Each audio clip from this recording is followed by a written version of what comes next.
Saya Nina Fitriani Silaen, kelas TIS 1801. Saya akan menjelaskan apa itu penjadwalan CPU. Pertama, kita harus mengetahui apa itu konsep dasar tujuan dari multiprogramming. Konsep dari multiprogramming adalah untuk mempunyai proses yang berjalan secara bersamaan untuk memaksimalkan kinerja dari CPU.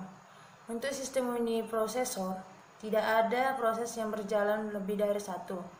Bila ada prosesor yang lebih dari satu, maka yang lain harus mengantri sampai CPU bebas. Penjadwalan adalah fungsi dasar dari suatu sistem operasi. Hampir semua sumber komputer dijadwalkan sebelum digunakan. CPU yaitu salah satu sumber dari komputer yang penting yang menjadi sentral dari sentral penjadwalan di sistem operasi. Maksimum utilitas CPU diperoleh dengan multiprogramming. CPU input-output burst cycle. Eksekusi proses terdiri dari siklus eksekusi CPU dan input-output menggunakan CPU burst distribusi. Ide dari multiprogramming sangat sederhana.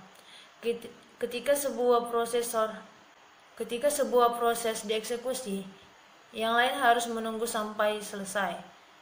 Di sistem komputer yang sederhana, CPU akan banyak dalam posisi idle. Semua waktu ini sangat terbuang. Dengan multiprogramming, kita mencoba menggunakan waktu secara produktif. Beberapa proses disimpan dalam memori dalam satu waktu. Ketika proses harus menunggu sistem operasi mengambil CPU untuk memproses tersebut dan meninggalkan proses yang sedang dieksekusi. CPU input-output burst cycle. Keberhasilan dari penjadwalan CPU tergantung dari beberapa properti prosesor. Proses dieksekusi bergantung siklus CPU eksekusi dan input-output wait. Proses hanya akan bolak-balik dari dua state ini. Proses eksekusi dimulai dengan CPU burst. Setelah itu diikuti oleh input-output burst dan dilakukan secara bergiliran. Durasi dari CPU burst ini telah diukur secara ekstensif, walaupun mereka sangat berbeda dari proses ke proses, maka mempunyai frekuensi kurva yang sama. Penjadwalan CPU. Ketika CPU mengalami waktu idle, sistem operasi harus memiliki salah satu proses untuk masuk ke dalam antrian yang akan dieksekusi. Pemilihan tersebut dilakukan oleh penjadwalan jangka pendek atau penjadwalan CPU. Ada 3 tipe penjadwalan yang berada bersama pada sistem operasi kompleks, yaitu 1. Penjadwalan jangka waktu pendek. 1. Penjadwalan jangka pendek yang bertugas menjadwalkan alokasi pemrosesan di antara proses-proses yang telah siap di memori utama. 2. Penjadwalan jangka menengah akan menangani serta mengendalikan transisi dari suspended to ready dari proses-proses swapping. 3. Penjadwalan jangka panjang bekerja terhadap antrian batch dan memilih batch berikutnya yang harus dieksekusi. Penjadwalan memilih proses yang ada di memori serta siap untuk dieksekusi dan mengalokasikan CPU untuk mengeksekusi. Penjadwalan CPU mungkin akan dijalankan ketika proses dalam keadaan 1. Berubah dari running ke waiting state. 2. Berubah dari running ke ready state. 3. Berubah dari running ke ready. 4. Terminates. terminates. Penjadwalan nomor 1 dan 4 bersifat non-preemptif atau kooperatif, sedangkan lainnya preemptif.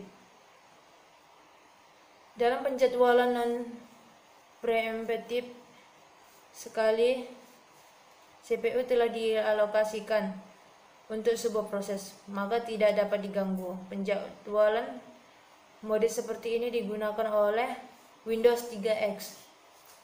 Windows 95 telah digunakan penjadwalan preemptif, yaitu suatu proses sedang dieksekusi. CPU diambil alih oleh proses lain hingga proses ditunda dan dilanjutkan kembali hingga proses selesai.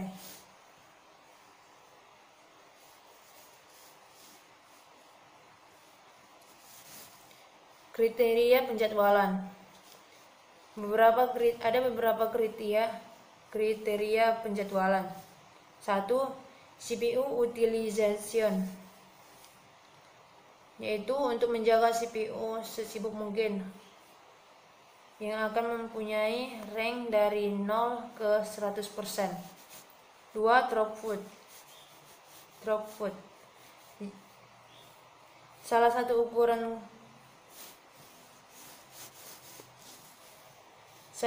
ukuran kerja adalah banyak proses yang diselesaikan per unit waktu. 3. Turnaround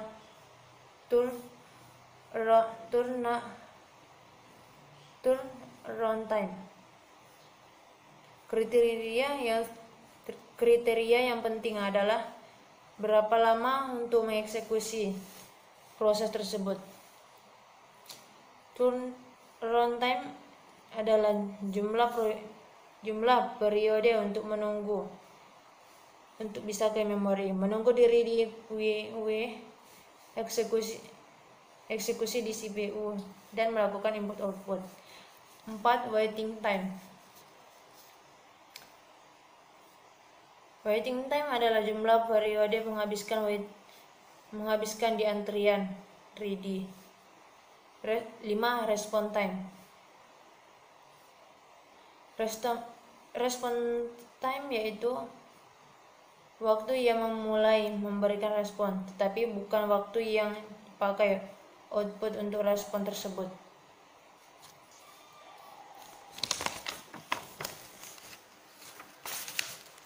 Jadwalan CPU mungkin akan dijalankan ketika proses dalam keadaan 1. Berubah dari running ke waiting state.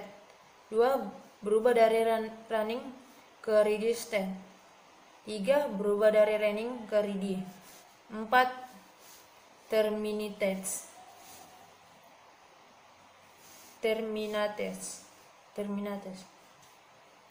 Penjadwalan nomor 1 dan 4 bersifat non-preemptif atau kooperatif, sedangkan lainnya preemptif. Dalam penjadwalan non-preemptif, sekali CPU telah dialokasikan untuk sebuah proses, maka tidak dapat diganggu. Penjadwalan mode seperti ini digunakan oleh Windows 3.x. Windows 95 telah digunakan penjadwalan preemptif, yaitu suatu proses sedang dieksekusi. CPU diambil alih oleh proses lain hingga proses ditunda dan dilanjutkan kembali hingga proses selesai.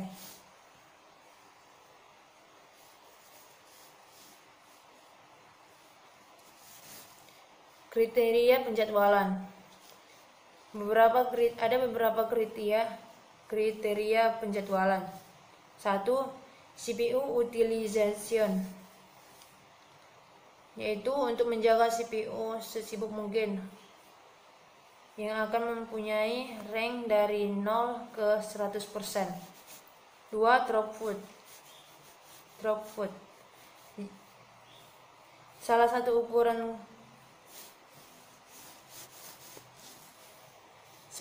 ukuran kerja adalah banyak proses yang diselesaikan per unit waktu.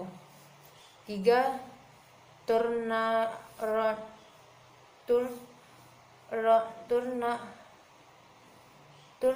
runtime. Kriteria yang penting adalah berapa lama untuk mengeksekusi proses tersebut. Runtime adalah jumlah periode untuk menunggu untuk bisa ke memori, menunggu diri di eksekusi di CPU dan melakukan input output. 4. Waiting time. Waiting time adalah jumlah periode menghabiskan di antrian ready. 5. Response time. Response time yaitu waktu yang memulai memberikan respon, tetapi bukan waktu yang FCFS.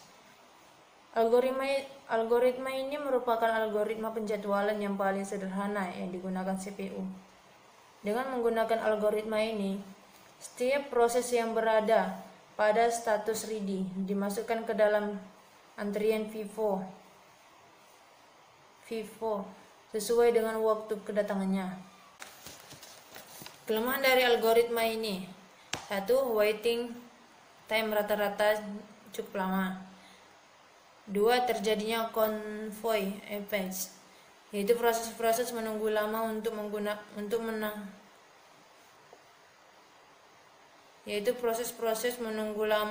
menunggu satu proses besar yang sedang dieksekusi oleh CPU.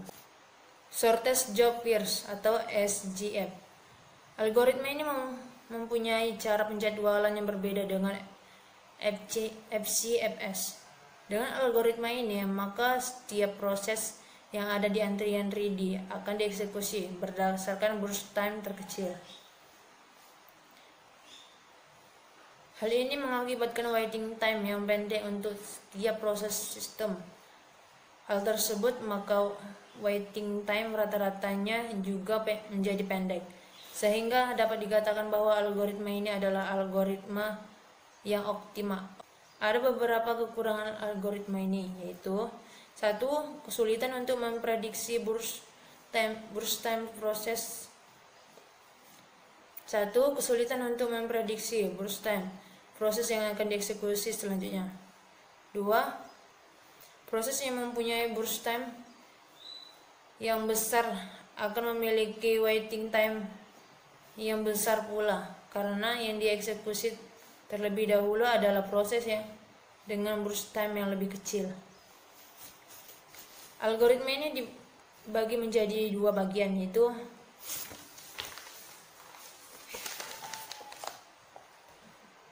preemptive.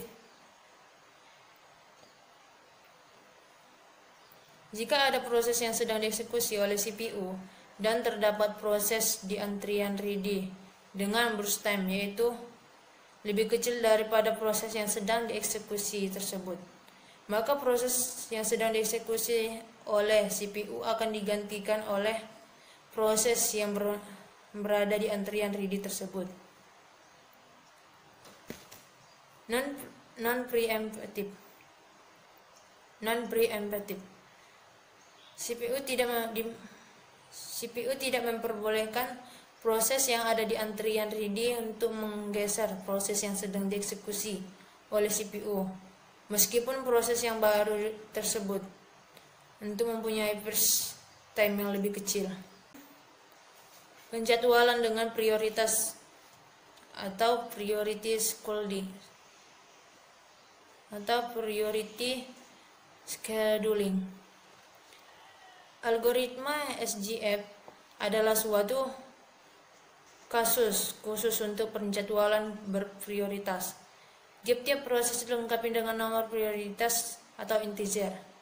CPU dialokasikan untuk proses yang memiliki prioritas paling tinggi atau nilai integer terkecil biasanya merupakan prioritas terbesar. Round-robin scheduling. Konsep dasar dari algoritma ini adalah dengan menggunakan time sharing. Pada dasarnya algoritma ini sama dengan FCFS, hanya saja bersifat preemptive. Setiap proses mendapatkan waktu CPU yang disebut dengan waktu kuantum atau quantum time. untuk membatasi waktu proses. Antrian multilevel atau multilevel QEW. Ide dasar dari algoritma ini adalah berdasarkan pada sistem prioritas proses. Prinsipnya adalah jika setiap proses dapat dikelompokkan berdasarkan prioritasnya, maka akan didapati QEW multilevel feedback QEW. Algoritma ini mirip sekali dengan algoritma multilevel QEW. Perbedaannya ialah algoritma ini mengizinkan proses untuk pindahan antrian. Jika suatu proses menyita CPU terlalu lama, maka sistem akan memindahkan ke antrian yang lebih rendah. Algoritma ini didefinisikan melalui beberapa parameter, yaitu 1. Jumlah antrian, 2. Algoritma penjadwalan tiap antrian, 3. Kapan menaikkan proses ke antrian yang lebih tinggi, 4. Menurunkan proses ke antrian yang lebih rendah, 5. Antrian mana yang akan dimasuki proses yang membutuhkan.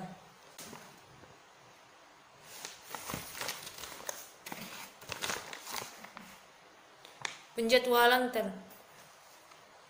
lokal penjadwalan. Bagaimana perpustakaan benang yang memutuskan benang untuk mendapatkan ke suatu LWP yang tersedia.